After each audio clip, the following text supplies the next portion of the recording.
હાલ રાજ્યમાં ચોમાસાનું શાનદાર રાઉન્ડ ચાલી રહ્યો છે, તેમજ સરેરાશ વરસાદ 100% વટાવી ચૂક્યો છે। આ વચ્ચે હવામાન વિભાગે આગામી 7 દિવસની વરસાદની આગાહી કરી છે, જેમાં ખાસ કરીને આગામી 3 દિવસ ભારે વરસાદની શક્યતા છે। 3 દિવસ બાદ રાજ્યમાં વરસાદનું જોર ઘટશે। આજે સવારના 6 થી 12 વાગ્યા સુધીમાં રાજ્યમાં 210 તાલુકામાં વરસાદ નોંધાયો છે, જેમાં સૌથી વધુ બનાસકાંઠાના સુઈગામમાં 5.12 ઇંચ તો સૌથી ઓછો છોટાઉદેપુરના 1 મીમી વરસાદ નોંધાયો છે। રાજ્યમાં છેલ્લા 24 કલાકમાં 243 તાલુકામાં વરસાદ નોંધાયો છે, જેમાં સૌથી વધુ વલસાડના કપરડામાં 10.51 ઇંચ અને સૌથી ઓછો તાપીના ઉછલમાં 1 મીમી વરસાદ નોંધાયો છે। રાજ્યની 882 મીમી વરસાદની જરૂરિયાત સામે કુલ 907 મીમી વરસાદ થઈ ચૂક્યો છે। આવતીકાલે એટલે કે 8 સપ્ટેમ્બરના રોજ બનાસકાંઠા, પાટણ, મહેસાણા અને કચ્છમાં છૂટાછવાયા સ્થળોએ અતિભારે વરસાદને લઈને ઓરેન્જ એલર્ટ આપવામાં આવ્યું છે।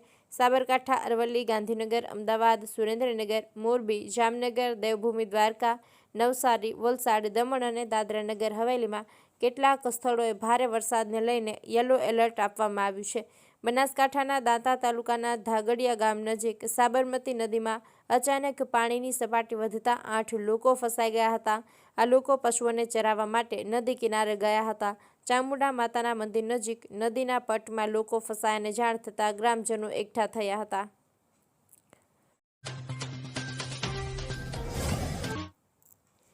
બનાસકાંઠા જિલ્લાના સરહદી વિસ્તારમાં ધોધમાર વરસાદ। લાખણી, થરાદ, વાવ, સુઈગામ સહિતના વિસ્તારોમાં 2 દિવસથી ધોધમાર વરસાદ। ભારે વરસાદના પગલે અનેક વિસ્તારોમાં વરસાદી પાણી ભરાયા છે। લાખણીમાં 2 દિવસથી પડી રહેલા ધોધમાર વરસાદના પગલે વેપારીઓ અને વાહન ચાલકો મુશ્કેલી। લાખણીથી થરા જતા નેશનલ હાઈવે પર વરસાદી પાણી ભરાયા। વરસાદી પાણી બજારોમાં પ્રવેશતા વેપારીઓ મુશ્કેલીમાં મુકાયા છે। લાખણીમાં એક જ દિવસમાં 4 ઇંચ વરસાદ ચારે બાજુ તારાજી સર્જી। સારા વરસાદના કારણે ખેડૂતોમાં ખુશીનો માહોલ। ધાનેરાની રેલી નદીમાં 7મી વાર આવ્યા નીર। ઉપરવાસમાં વરસાદના કારણે નદીમાં પાણી આવ્યું છે। વારંવાર પાણી આવતા ખેડૂતોમાં ખુશી જોવા મળી છે અને ખેડૂતોને ફાયદો થશે। કેનાલની માગ વચ્ચે કુદરત ધાનેરાના ખેડૂતો પર મહેરબાન। ધાનેરાની રેલ નદીના વહેણમાં લોકો નાહવા ઉમટ્યા। ધાનેરામાં મોડી રાતે રેલ નદીમાં આવ્યા નીર। રેલ નદીના કારણે અનેક ગામના તળાવ ભરાયા। અમીરગઢ પાસેની બનાસ નદીમાં એક યુવક પાણીમાં ફસાઈ જવાની ઘટના સામે આવી છે। ઉપરવાસમાં થયેલા ભારે વરસાદને કારણે બનાસ નદીમાં પાણીનો પ્રવાહ વધ્યો છે। યુવક નદીમાં ઉતર્યો હતો ત્યારે અચાનક પાણીનો પ્રવાહ વધી જતા તે નદીના પથ્થરો વચ્ચે ફસાઈ ગયો હતો। આ ઘટનાની જાણ તંત્રને કરવામાં આવી હતી। સ્થાનિક તંત્રએ તાત્કાલિક પગલાં લીધા છે। તેમણે અમીરગઢ વિસ્તારમાં માઇક દ્વારા જાહેરાત કરી છે। લોકોને નદી નજીક ન જવા સૂચના આપવામાં આવી છે। તંત્રની ટીમ વિસ્તારમાં સતત પેટ્રોલિંગ કરી રહી છે અને લોકોને સાવચેત કરી રહી છે।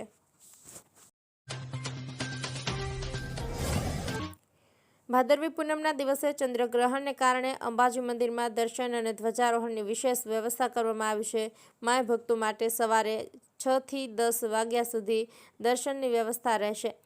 ત્યારબાદ સવારે 10 થી 12 વાગ્યા સુધી મંદિર બંધ રહેશે। શયનકાળ આરતી બપોરે 12 થી 12:30 દરમિયાન થશે।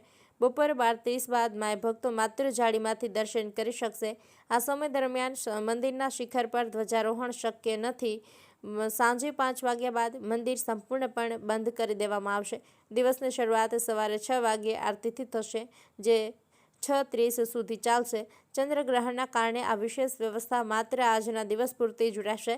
આવતીકાલથી મંદિરમાં આરતી અને દર્શનનો સમય નિયમિત ક્રમ મુજબ પુનઃ શરૂ થઈ જશે।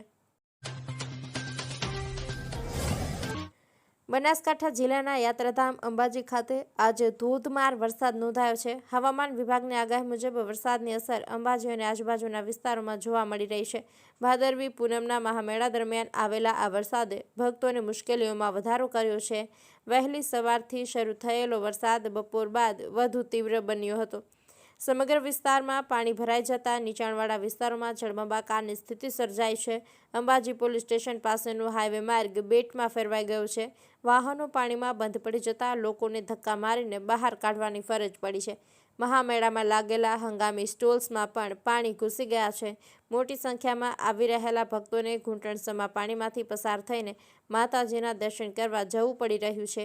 રસ્તાઓ પર વરસાદનું પાણી નદીની જેમ વહી રહ્યું છે। આ પરિસ્થિતિમાં યાત્રાળુઓ અને સ્થાનિક લોકો બંને ભારે મુશ્કેલીનો સામનો કરી રહ્યા છે।